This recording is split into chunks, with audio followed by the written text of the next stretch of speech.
தேவைக்கு முக்கியத்துவம் கொடுக்காமல் தேவைக்கு மேலான ஆசைகளுக்கு முக்கியத்துவம் கொடுத்தால் உனது வாழ்க்கை மகிழ்ச்சியானதாக இருக்காது. மற்றவர்கள் உங்களை உதாசீனப்படுத்தும் போது ஒருபோதும் வேதனைப்படாதீர்கள். ஏனெனில் அடிவாங்கும் கற்கள்தான் அழகான சிற்பங்கள் ஆகின்றன. அன்பு மற்றும் மரியாதை என்பவை தானாக வர வேண்டியவையாகும். அதற்காக பிறரிடம் இறங்கவோ அல்லது எதிர்பார்க்கவோ தேவையில்லை. அன்பானது கருணையிலிருந்து தோன்றுவதாகும். ஆனால் மோகமானது அகங்காரத்திலிருந்து தோன்றுவது.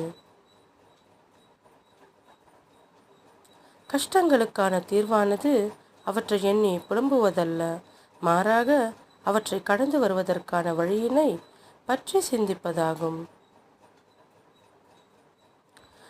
முகம் தெரியாத ஒருவர் கூறும் கருத்தை ஏற்கும்